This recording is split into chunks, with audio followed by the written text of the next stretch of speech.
I took a photo that day, smiling, holding my daughter in one arm, and the man I loved in the other. I didn't expect my husband would be standing just a few feet away. My name is Emily. I used to think love was about loyalty, about building a home, and for a while, I believed I had it all. I took a photo that day, smiling, holding my daughter in one arm, and the man I loved in the other. I didn't expect my husband would be standing just a few feet away. My name is Emily. I used to think love was about loyalty, about building a home. And for a while, I believed I had it all. I married Daniel when I was 24. He was kind, charming, and always knew how to make me laugh, even on days when I didn't feel like smiling. We met in college, fell in love fast. And when he proposed under the cherry blossoms by the lake, I thought, this is it. This is forever. We got married a year later. A small wedding, just close friends, family, and a ridiculous amount of fairy lights. We danced under the stars, barefoot in the grass. It felt like a movie. For the first few years, life was sweet. We moved into a cozy little house in the suburbs, painted the walls ourselves, argued over furniture, laughed a lot, kissed even more.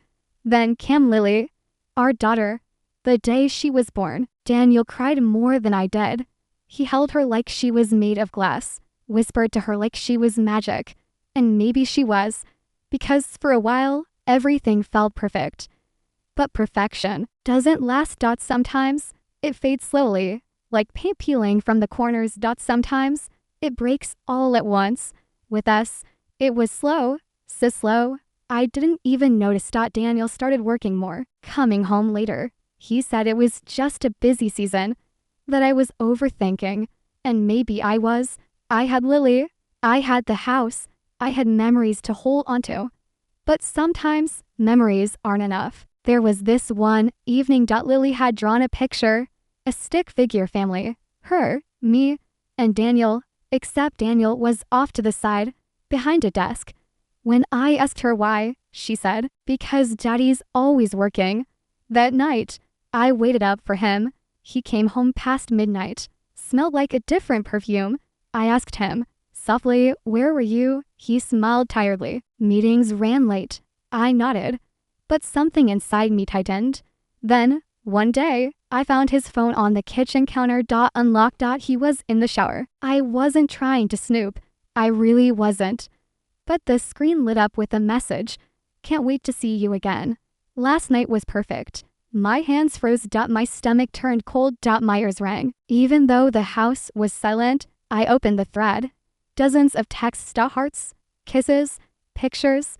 Her name was Em. I stood there, phone in hand, heart breaking in slow motion. When Daniel walked out of the bathroom, towel around his waist, I looked at him and asked quietly, who is Em? He didn't answer right away, just stared at me. And in that silence, I knew. That night, I didn't cry, I didn't scream. I just sat on the kitchen floor, holding Lily's drawing in one hand and my wedding ring in the other. Something inside me had shifted. I wasn't the same Emily anymore. The next morning, I made a decision.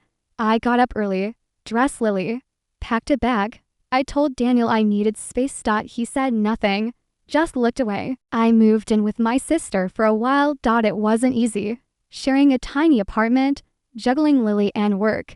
But it was peaceful. No lies, no secrets. Weeks passed, then months. Daniel called sometimes, asked about Lily. Never about me. I filed for divorce quietly. The day I signed the papers, I walked out of the courthouse with Lily in one hand and my new reality in the other. Alex was waiting outside. He wasn't just anyone. He was someone who had always been there, a quiet friend, an old flame who never burned too hot, but never went out. He took one look at me and said, you don't have to say anything, just come here. And I did. We walked to the park nearby. Lily ran toward the swings. The golden hour light wrapped around us. Alex pulled out his phone. Let's take a photo, he said. I hesitated, but then I smiled. He clicked the picture. Me, Lily, him, a mother, a child, a man with a gentle heart. Not a family yet, but something close. That was the picture that changed everything, because when I turned around, Daniel was standing a few feet away, his eyes locked on mine. On the photo, on the man holding my hand, Daniel looked like he had seen a ghost. He just stood there, frozen, his eyes bouncing between me, Alex, and Lily. He didn't say a word. Not hi, not why, nothing. I felt my breath catch in my throat. Alex gently released my hand, taking a step back to give us space. Lily, of course, didn't notice anything. She waved at Daniel from the swings and yelled, "Daddy." He smiled at her, a weak, almost automatic smile. Then his eyes met mine again, and in that moment, I saw something in him I hadn't seen for a long time. Not anger, not jealousy. Regret. He walked toward us slowly. Each step hesitant, like he wasn't sure he should be there. "Emily," he said softly, his voice barely audible over the laughter in the park. "Daniel," I replied, calm, maybe. But I didn't want to give him the power to shake me anymore. He looked to Alex. "Who's he?" I held his gaze. "A friend," I said. "Someone who was there when I needed someone." Daniel blinked. "So, this is how it is now?" I tilted my head slightly. "You mean, after the late night messages, after the perfume, after the silence and the lies?" "Yes, Daniel, this is how it is now." He sighed, ran a hand through his hair. "I didn't think you'd move on so fast." My laugh came out sharper than I meant. "You thought I'd wait. For what, Daniel? For you to remember what I meant to you." He didn't answer. He didn't have to. After a few seconds, he mumbled something about needing to go. He hugged Lily, said he'd call later. Then he walked away. And this time, I didn't watch him go. That night, I couldn't sleep. I kept replaying the look in his eyes, like a man who only realized what he had when it was already gone. Alex stayed quiet, respectful. He didn't ask questions, didn't push, just brought me tea and sat with me on the balcony. Finally, I spoke. "I didn't mean for him to see us like that. I wasn't trying to hurt him." Alex looked at me, his voice gentle. "You didn't owe him secrecy, Emily." Still, I couldn't help but feel conflicted, because even though Daniel had betrayed me, even though the marriage was broken, there was still history, a decade of memories, of laughter. Of first steps and late night talks and quiet mornings with coffee. You can't erase those things. You can move on, but you carry them. The next day, Daniel called. He asked if we could talk alone. I agreed. We met at a small cafe near the courthouse, at the same place we used to go after doctor appointments when I was pregnant with Lily. Funny how time turns familiar places into battlegrounds. He sat down across from me, eyes tired. I need to say something." He began. I stayed silent. Let him talk. "I messed up," he continued. "There's no excuse. I got lost, work, pressure. And then that woman, she wasn't even important, just a distraction. Something stupid. But you were everything, Emily." And I threw it away. I looked at him, long and hard. "You didn't just throw it away, Daniel, you buried it. Well, I was at home raising our daughter, keeping the house together. You were busy chasing something you knew wasn't love." He swallowed. "I know, I hate myself for it, and maybe I deserve to lose you. But I still love you, and I want to fix this." There it was, the thing I had once begged to hear. Only now, it felt hollow. I stared at my cup. The tea had gone cold. "I wanted to fix it too," I whispered, "before. But you weren't ready to fight then. Now it's too late." He reached out, hand trembling. "Do you love him?" I didn't answer right away, because honestly, I wasn't sure. Alex was kind, steady, good to Lily. But it wasn't about whether I loved Alex. It was about whether I still loved Daniel. And I didn't. Not the way I used to. "I love my peace more," I said finally. "I love waking up without wondering if I'm not enough. I love not checking your phone when you're in the shower. I love not crying myself to sleep." His hand dropped. I stood up, picked up my coat. "Goodbye, Daniel." After that, I focused on rebuilding. I started journaling every night. Little things, moments with Lily, Funny things, she said. The way the sunlight hit the kitchen tiles in the morning. I began painting again. Something I hadn't done since college. I joined a small art group on Sundays. Alex came sometimes. Not as her boyfriend, just a quiet presence. He never tried to rush things. Sometimes we talked for hours. Sometimes we just sat side by side in silence. I found comfort in the slow, in things that didn't need fixing or defining. One night, Lily was asleep, and I was washing dishes when Alex walked in with a photo. It was the photo. Me, him, and Lily in the park. He had printed it, framed it. I thought maybe you'd want to keep it, he said. I took it in my hands, studied it, and I smiled. Not because it was perfect, but because it was real. It was a Sunday afternoon when the final papers arrived. A thick envelope. Plain. Official. Quiet, but loud in its meaning. I stood at the kitchen counter, staring at it. Lily was coloring on the floor.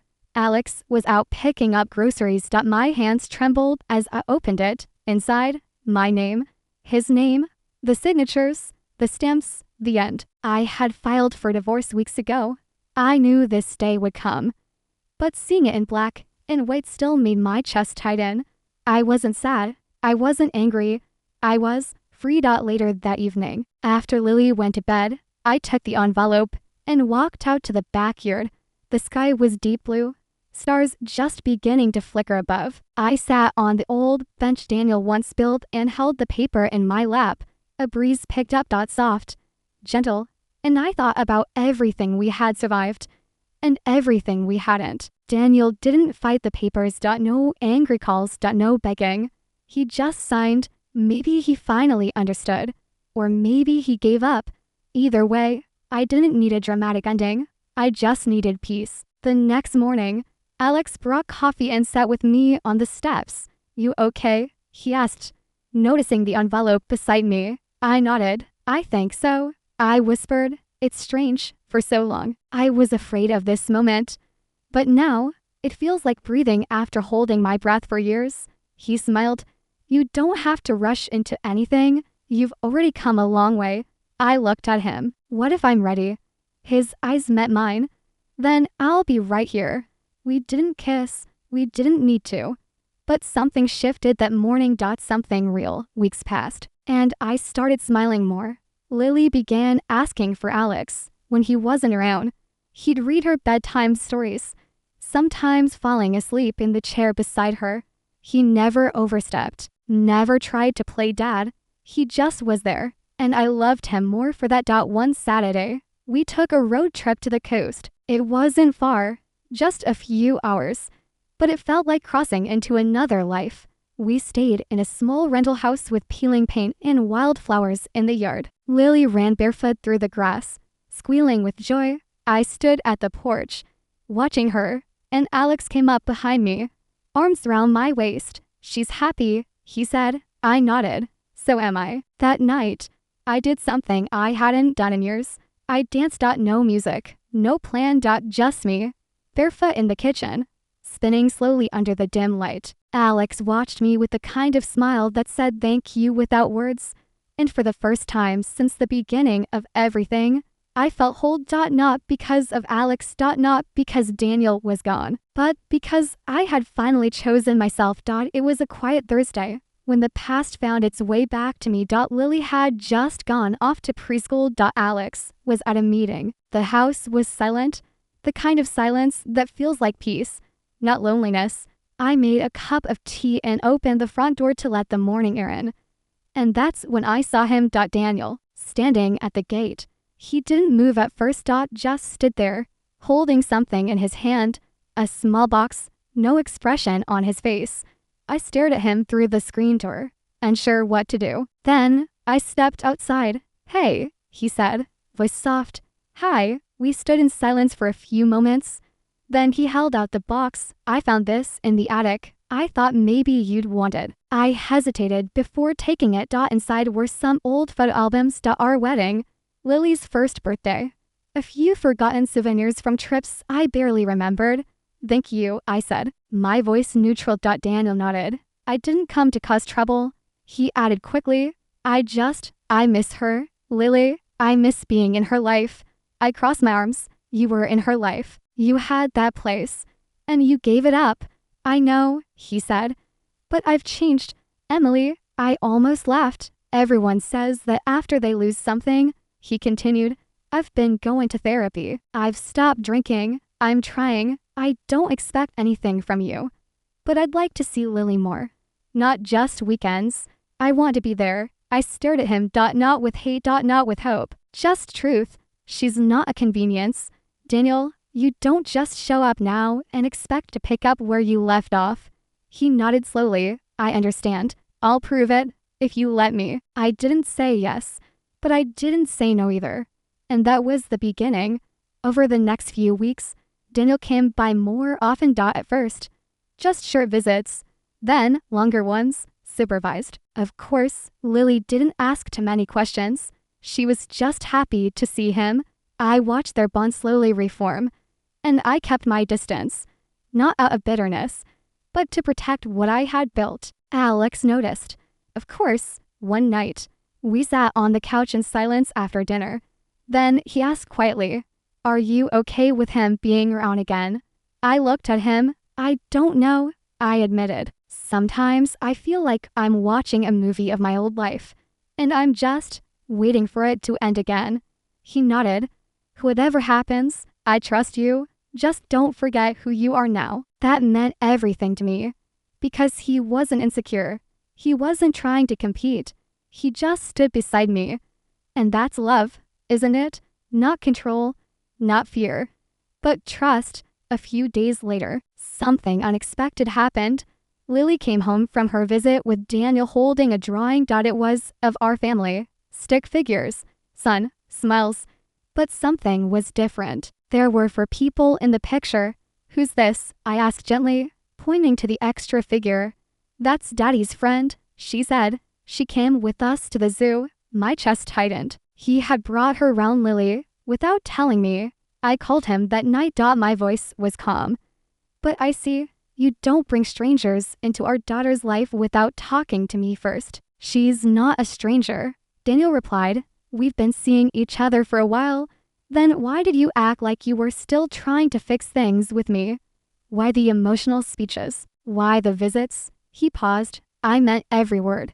But I didn't expect you to take me back. I didn't know how to let go. There it was. The real reason. He didn't want me. He just didn't want to see me happy with someone else. Typical. I took a deep breath. You don't get to play both sides, Daniel. If you want to be in Lily's life, you show up for her, not to relive the past, and certainly not to confuse her. He mumbled something, maybe an apology. But I had already hung up. I sat on the porch that night, watching the moon rise, and I felt sad. Not because I missed Daniel, but because I had truly let go of the illusion that he could change, that we could be anything again. Alex came outside and sat beside me. Want to talk about it? He asked. I shook my head. No, I think I just want to feel it for a while. He nodded. And we sat there, quiet, still, present. Sometimes the best healing doesn't come from fixing things. Sometimes it comes from finally accepting the truth. Life didn't explode. It didn't collapse into chaos. It just moved on. And so did I. Daniel no longer showed up unannounced. We settled into a rhythm. Simple, clear boundaries. He saw Lily on scheduled days. We spoke only about her, nothing more. He eventually stopped trying to rewrite history, and I stopped hoping for him to be someone he couldn't be. In the quiet space that followed, something unexpected blossomed. Peace. Not loud, not showy.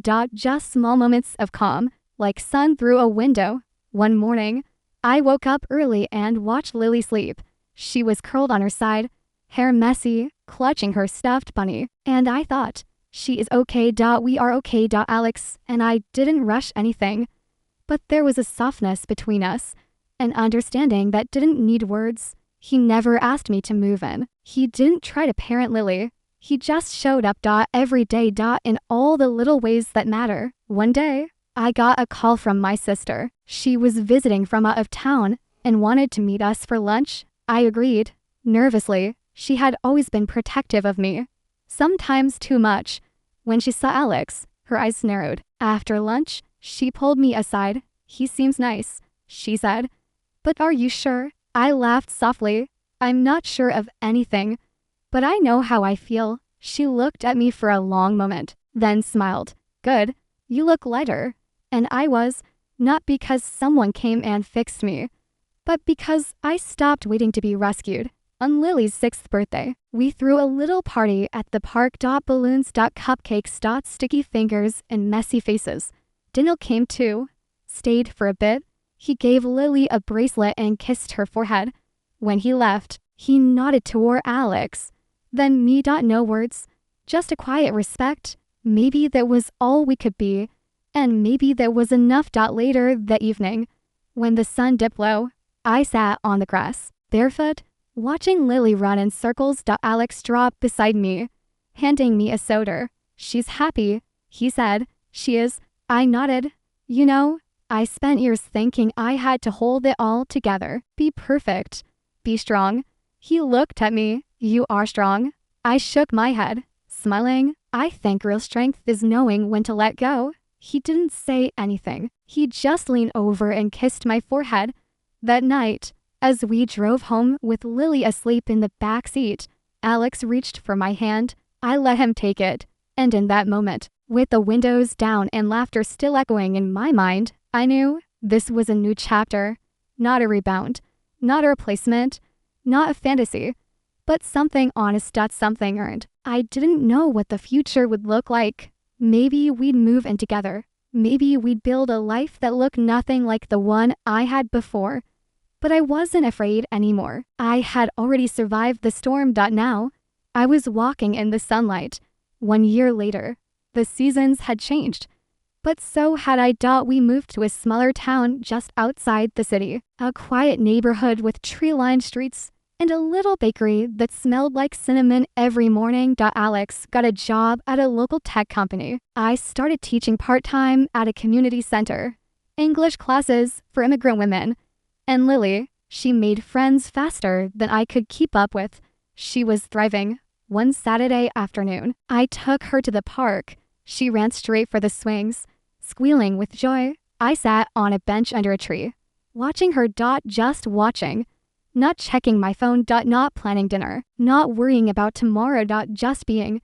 And for the first time in a very long time, I felt whole. I thought about everything that brought me here. The love I thought would last forever. The betrayal that cracked me open. The choices I made, some right, some wrong. And the people who came into my life when I least expected it. Alex. Strong, quiet, patient. He never tried to replace Lily's father. He just became part of us. A few days later, Daniel called. He wanted to let me know he was moving. A new job, a fresh start. We spoke politely. No bitterness. Just closure. Before he hung up, he said something I didn't expect. You're doing great, Emily. I'm glad Lily has you. And him. I blinked, surprised. Thank you, Daniel. I hope you find your peace too. He chuckled. Maybe I will, eventually. And then he was gone. Just like that. There was no grand goodbye. No cinematic ending. Just real life. Quiet, messy, beautiful. One evening, Alex and I sat on the porch after putting Lily to bed. Fireflies danced in the yard. He handed me a cup of tea. I looked at him, smiled. I used to think the hardest part was leaving, I said. But it wasn't. It was staying gone. Not turning back. He nodded. And now, I whispered. I'm glad I didn't. He leaned closer. Me too. Sometimes we hold onto pain because it's familiar. Because the unknown feels scarier than the heartbreak we already know. But here's the truth. Letting go isn't weakness, it's freedom. I don't know what our story will be 10 years from now. But I do know this. I'm no longer waiting for someone to complete me. I am already complete. And Lily, she is growing up watching a woman who chose herself. And that, to me, is the greatest gift I could ever give her. You don't need a perfect past to build a beautiful future. Sometimes, healing isn't loud. It's in the quiet choice to keep going.